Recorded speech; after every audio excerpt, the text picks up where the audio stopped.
வணக்கம். நான் Venkat, mister directors. இது உங்களுக்கான நேரம். இந்த சேனல் மூலிமா சினிமா பற்றிய முழுமையான விவரங்களை நம்ம பார்த்துட்டு இருக்கோம். 18 வருட சினிமாவோடவும் சேனல் சரக்கிட்ட ஒரு 7 வருடம் இருந்தது. நான் ஒரு படம் பண்ண தெளிவு, நிறைய ஷூட்டிங் டிஸ்கஷனில் கலந்துக்கிட்ட அறிவு, இதை வச்சு பேசிட்டு இருக்கிறதுனால இந்த சேனல் கண்டிப்பாக உங்களுக்கு சினிமாவை பற்றி தெளிவான விளக்கமான நுணுக்கமான நிறைய விஷயங்களை கற்றுக் கொடுக்கும். இந்த வீடியோ முதல்ல பார்க்குறவங்க வீடியோடைய எண்ணில் வர சேனல் இன்ட்ரோ அப்படின்ற வீடியோவை அவசியம் மறக்காமல் பாருங்கள். அப்போ தான் இந்த சேனல் எதை நோக்கி பயணப்பட்டு இருக்கு அப்படின்றத உங்களால் புரிஞ்சிக்க முடியும். டிஸ்கிரிப்ஷனில் கொடுத்துருக்கிற என்னுடைய மெயில் ஐடி, வாட்ஸ்அப் குரூப்புடைய லிங்க், இது எந்த வகையில் உங்களுக்கு சப்போர்ட் பண்ணும் இதெல்லாம் இந்த வீடியோவில் பேசியிருக்கேன், பார்த்துங்க. நடிக்கணும்னு ஆர்வம் இருக்கிறவங்களுக்கு இந்த சேனல் யூஸ் ஆகாது. ரோலிங் சார் அப்படின்ற ஒரு சேனலுடைய லிங்க் டிஸ்கிரிப்ஷனில் இருக்குது. கிளிக் பண்ணி அங்கே வந்துடுங்க. உங்களுக்கான ஆக்டிங் ஸ்கில்ஸ் வந்து எப்படி டெவலப் பண்ணிக்கணும், எப்படி ட்ரை பண்ணணும், இப்படி எல்லாம் பேசியிருக்கேன், வந்துடுங்க. ஓகே, இன்றைக்கான வீடியோவுக்கு நம்ம போயிடுவோம். ஒரு டைரக்டருடைய ஆஃபீஸை வந்து எப்படி கண்டுபிடிக்கிறது, இல்லை ஒரு ப்ரொடக்ஷன் கம்பெனி வந்து எப்படி பார்க்கறது, இந்த கேள்விகள் வந்து எல்லாத்துக்குமே இருக்குது. இப்போ சினிமாவில் இருக்கிறவங்களுக்கும் வந்து ஒரு எல்லா டைரக்டருடைய ஆஃபீஸும் எல்லா ப்ரொடியூசர்ஸோடைய ஆஃபீஸும் வந்து கேட்டிங்கன்னா தெரியாது. அவங்களே விசாரித்து தான் சொல்லுவாங்க. ரொம்ப பெரிய டைரக்டர் சங்கர் சார் மாதிரி, முருகதாஸ் மாதிரி இப்போ வந்து கரண்ட்டில் படம் பண்ணிகிட்டு இருக்கிறவங்களுக்கு ஒரு பர்மனெண்ட்டாக ரெகுலராக, இப்போ சங்கர் சார் 28 வருஷமாக படம் பண்ணிகிட்டு இருக்காரு அப்படின்றப்ப அவருக்குன்னு ஒரு தனியான ஒரு ஆஃபீஸ் இருக்கும். ரொம்ப கேப் விட்டு படம் பண்ணுறாங்க. 3 வருஷத்துக்கு ஒரு படம் பண்ணுறாங்க. இந்த மாதிரி 4 வருஷத்துக்கு ஒரு டைம் எப்போயாவது வாய்ப்பு கிடச்சி பண்ணுறாங்க. போராடி ஸ்ட்ரகிளிங்கில் இருந்து பண்ணுறாங்கன்றப்ப அவங்களுக்கு பர்மனெண்ட்டாக ஒரு ஆஃபீஸ் போட்டு மெயின்டைன் பண்ண முடியாது. மாதம் வந்து ஒரு 50,000 ரூபாயோ 1 லட்சம் ரூபாயோ ஏதோ ஒன்று செலவாகும் அப்படின்னு சொல்லிட்டு, இதனால தான் வந்து இப்போ உங்களுக்கு என்ன தெரியாதோ அதே மாதிரி தான் எனக்கும். எந்த ஆஃபீஸுடைய அட்ரஸும் ஒவ்வொரு படத்துக்கும் மாறிக்கிட்டே இருக்கும். இந்த படத்துக்கு, அதாவது மெட்ராஸில் ஒரு அப்பார்ட்மெண்ட் எடுத்துக்கிட்டோம் அப்படின்னா ஒரு 5 ஃப்ளோர் இருக்குது. ஒரு இதில் வந்து ஒரு 4 ஃப்ளாட் இருக்குன்னு வைங்களேன். 5 20னா அந்த 20ல் ஏதோ ஒன்று ஒரு டைரக்டருடைய ஆஃபீஸாக இருக்கும், யாருக்குமே தெரியாது. இதே மாதிரி தான் நமக்கும். இது நான் தெரிஞ்சுக்கணும் அப்படின்னா இப்போ எனக்கு மேனேஜரு தெரிஞ்சவங்ககிட்ட நான் யாராவது வந்து அவரை பார்க்கணும், எங்கே இருக்குது ஆஃபீஸுன்னு கேட்டால் அவங்களும் வந்து யார்கிட்டயாவது விசாரித்து சொல்லுவாங்க. அந்த டீமுக்கு மட்டும்தான் அந்த விஷயங்கள் வந்து தெரியும்னு வைங்களா. இதே பர்மனெண்ட்டாக ஒருத்தங்க ஆஃபீஸ் போட்டு, இப்போ சங்கர் சார் ஆஃபீஸோ முருகதாஸ் ஆஃபீஸோ குறிப்பிட்ட ஒரு 10-15 டைரக்டர் அவங்களுக்காக ஆஃபீஸ் போட்டிருந்தாங்கன்னா வருஷக்கணக்காக ஒரே இடத்துலையே இருக்கும். நம்ம அதெல்லாம் ஈஸியாக வந்து தெரிஞ்சுக்கலாம். பட் ஒவ்வொரு படத்துக்கும் மாறி மாறி ஆஃபீஸ் போடுறப்ப அதிகபட்சம் அந்த ஆஃபீஸ் வந்து ஒரு 9 மாதத்துலேருந்து 1 வருஷத்துக்குள்ளே தான் செயல்படும். அதுக்கப்புறம் நம்ம போனோம்னா அந்த இடத்துல ஆஃபீஸ் இருக்காது, வேற ஏதாவது இருக்கும். அதை நமக்கு அப்புறம் மறுபடியும் அந்த டைரக்டர் எங்கே ஆஃபீஸ் போடுறாரு அவர் போட மாட்டார். நீங்களே இப்போ கமிட் ஆனீங்க அப்படின்னா உங்களுடைய ப்ரொடியூசர்ஸ் வந்து உங்களுக்கு ஒரு ஆஃபீஸ் போட்டு தருவாங்க. ஒன்று அவருடைய ஆஃபீஸ்லேயே வந்து, இப்போ பெரிய ப்ரொடக்ஷன் கம்பெனி அப்படின்னா அந்த ப்ரொடக்ஷன் ஹவுஸ் தயாரிப்பாளருக்குன்னு ஒரு தனி ஆஃபீஸ் இருந்துடும். அங்கே வந்து டைரக்டரை வச்சு கன்ஃபியூஸ் பண்ணிக்கிட்டு எனக்கு அவங்களுக்கு நிறையா மீட்டிங் நடக்கும், அதெல்லாம் இவங்கெல்லாம் பார்ப்பாங்க, தேவையில்லாத இஷ்யூஸ் ஆகும்னு சொல்லிட்டு ப்ரொடியூசர் டைரக்டருக்கு என்ன பண்ணுவாங்க, வேற ஒரு இடத்துல ஆஃபீஸ் போட்டு கொடுத்துருவாங்க. மாதம் அது எவ்வளோ வாடகை ஆனாலும் பரவாயில்லன்னு சொல்லிட்டு ஆஃபீஸ் போட்டு கொடுத்துருவாங்க. அப்போ அந்த டைரக்டருக்கு உங்களுக்கு நீங்கள் அந்த மாதிரி கமிட்டி ஆகிறப்ப ஆஃபீஸ் போட்டு கொடுத்தாங்க அப்படின்னா அந்த ஆஃபீஸை எது வரைக்கும் யூஸ் பண்ணுவாங்க, அந்த படம் எண்டு முடிகிற வரைக்கும் யூஸ் பண்ணுவாங்க. இவங்களுடைய கடித போக்குவரத்து மற்ற விஷயத்துக்கெல்லாம் பர்மனெண்ட் அட்ரஸ்ன்னு சொல்லிட்டு இந்த ப்ரொடக்ஷன் கம்பெனி வந்து அந்த இதை வச்சுக்குவாங்கன்னு வைங்களேன்.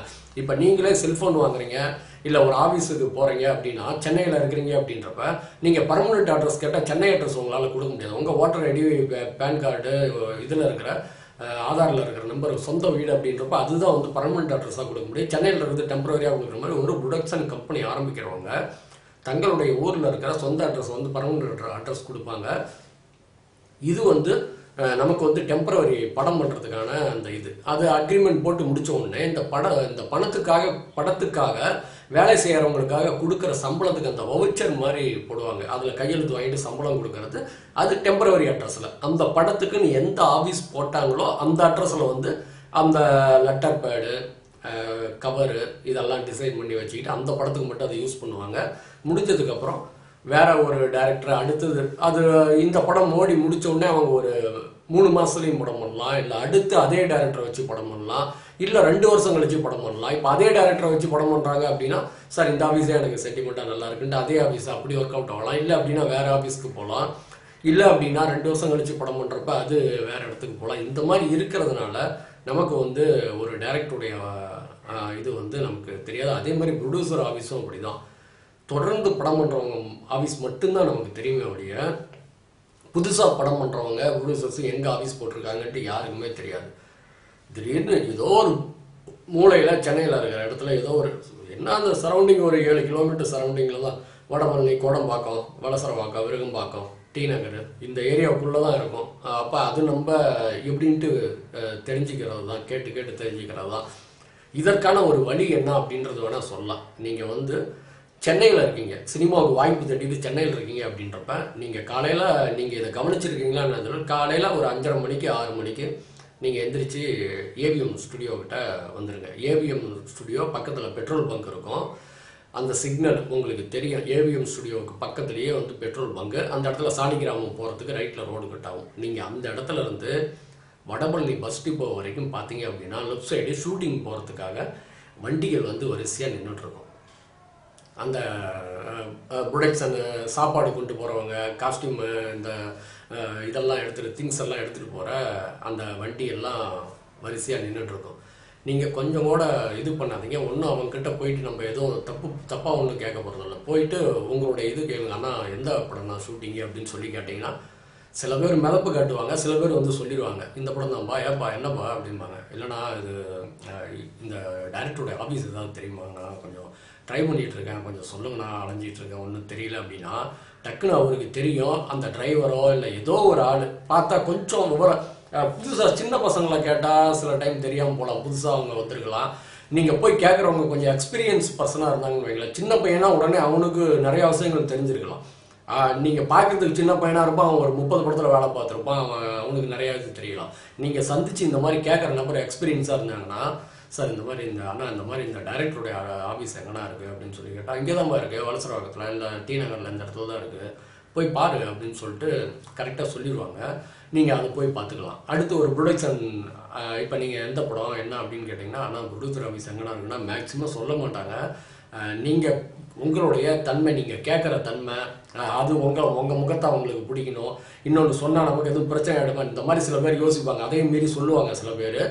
இப்படி தான் நமக்கான இதை வந்து நம்ம தேடிக்கணும்னு வைங்களேன். இதற்குன்னு வந்துட்டு இப்போ டி நகரில் இந்த இடத்துல இருக்குப்பா, பட்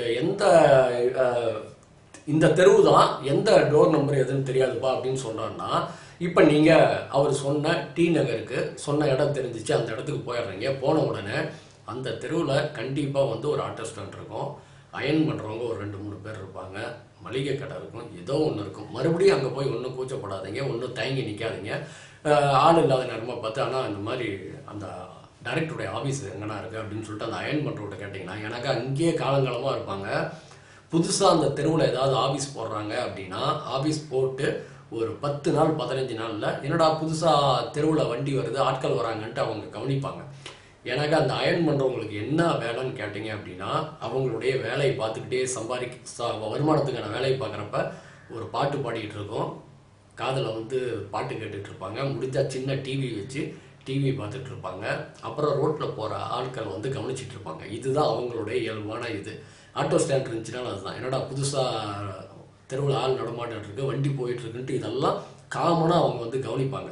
நீங்கள் அவங்கக்கிட்ட கேட்டிங்கன்னா, ஆமாம் அதான் தெரியலப்பா, அது புதுசாக அந்த ஆஃபீஸுக்கு தான் ஆளுங்க வந்துட்டு போகிறாங்க, அங்கே போய் பாருங்கள். இப்படி தான் நம்ம வந்து ஒரு டைரக்டருடைய ஆஃபீஸையோ ஒரு ப்ரொடியூசர்ஸுடைய ஆஃபீஸையோ நம்ம சர்ச் பண்ணி போகணும்னு வைங்களேன். இது ஒரு வகை.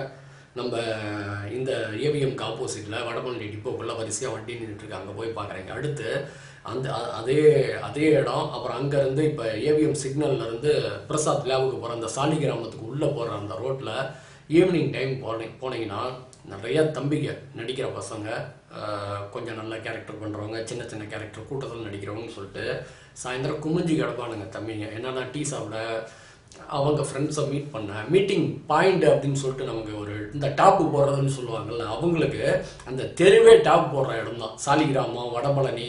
நீங்கள் ஈவினிங் அப்படியே போனீங்கன்னா ஒரே நாளில் இதெல்லாம் நடத்துறாது. போய் பார்த்தீங்க அப்படின்னா உங்களுக்கு எனக்கா கண்ணுக்கு பழக்கப்படணும். அதெல்லாம் நீங்களே அனலைஸ் பண்ணுவீங்க. கூட்டம் இருக்காங்க, நீங்கள் போய் அங்கே நின்று டீ சாப்பிட்றீங்கன்னா காதில் நிறையா வார்த்தை விழுவோம். அந்த படம் ஷூட்டிங் ஆரம்பிக்கிறாங்க, இந்த மாதிரி புதுசாக அந்த டைரக்டர் ஆஃபீஸ் போட்டிருக்காரு, ஆமாம் ஆஃபீஸ் போட்டிருக்காரு, யார் ப்ரொடியூசர்ன்ட்டு பேசிகிட்டு இருப்பாங்க. அதுவும் உங்கள் காதில் விழுவோம். அப்போ நீங்கள் கேட்டு ஜி ப்ரோ கொஞ்சம் அந்த அட்ரஸ் கொஞ்சம் சொல்கிறீங்களா, கூச்சப்படாதீங்க, போய் கேளுங்க. இப்படி தான் நமக்கான தேவைகளை வந்து இது பண்ணிக்கணும். எனக்கு ஆஃபீஸை தேடி அலையிறதுக்கான வாய்ப்பு அமையல, தேவைப்படலை. ஏன் அப்படின்னா நான் பார்த்ததே சரண் சார் மட்டும்தான். அவருடைய படங்கள் ஏற்படுத்தின பாதிப்பு வந்தேன். சரண் சாருடைய அட்ரஸை வந்து ஒரு இதில் எடுத்துக்கிட்டேன். சென்னைக்கு வந்த உடனே ஒரு பேப்பரில் தினத்தந்தியில் குருவியார் பதில்கள்னு வரும் பார்த்தீங்களா, அதில் கேட்பாங்க சில பேர், இந்த தயாரிப்பாளருடைய அட்ரஸ் எங்க, ஆக்டருடைய அட்ரஸ் எங்க, டைரக்டருடைய அட்ரஸ் எங்கன்னு கேட்குறப்ப பதில் சொல்லுவாங்க. அதிலிருந்து சரண் சாருடைய அட்ரஸை எடுத்துக்கிட்டேன். வீட்டுக்கு மட்டும் போனேன். நான் போனப்போ டைரக்டருக்கு ஆஃபீஸே போடல. வெற்றி கொடி கட்டு முடிச்சதுக்கப்புறம் பாண்டவர் பூமி அப்போ தான் வந்து டைரக்டருக்கு வந்து ஆஃபீஸே போட்டாங்க. அந்த ஆஃபீஸு தான் வந்து பர்மனெண்ட்டாக 20 வருஷமாக அந்த ஆஃபீஸ் இருந்துச்சு. அந்த ஆஃபீஸ் இது மட்டும் எனக்கு தெரிஞ்சது. நான் வேற எந்த ஆஃபீஸையும் தேடி அலையில எனக்கு தேவைப்படலை. இது இவர்கிட்ட தான் சேர்ந்துன்னு முடிவு பண்ண போய் சேர்ந்தேன். அதனால உங்களுக்கான வாய்ப்பு தேடி வராது, போங்க. இந்த மாதிரி இப்போ நான் சொன்னது ஒரு ஐடியா. இந்த மாதிரி ஏபிஎம் கிட்ட போங்க, சாலிகிராமத்தில் இந்த இடத்துலலாம் போய் பாருங்கள், டீ கடையில் நின்று பேசுகிறப்ப நிறைய காதல், இதெல்லாம் ஒரு ஐடியா. இதை வச்சுக்கிட்டு நீங்கள் அப்படியே ட்ரை பண்ணலாம். இதுலேருந்து வேற என்ன இது பண்ணலாம் அப்படின்றது பாருங்கள். இப்போ இருக்கிற அப்டேட்டுக்கு ஒரு மெயில் ஐடி, வெப்சைட் அட்ரஸ் கிடைக்குது அப்படின்னா அதன் மூலியமாக எப்படி சர்ச் பண்ணலாம், இதையும் பார்த்தீங்க அப்படின்னா கண்டிப்பாக ஒரு டைரக்டருடைய ஆஃபீஸு, ஒரு ப்ரொடியூசருடைய ஆஃபீஸை ஈஸியாக நீங்கள் வந்து சர்ச் பண்ணலாம். ஓகே, மற்ற விஷயங்களில் அடுத்த வீடியோக்களில் பேசுகிறேன். சப்ஸ்கிரைப் பண்ணிங்க, பெல் பட்டன் கிளிக் பண்ணிங்க. வீடியோ அப்லோட் பண்ண உடனே வந்துடும். தொடர்ந்து இணைந்து பயணிப்போம் நண்பர்களே, தம்பிகளே. நன்றி, வணக்கம்.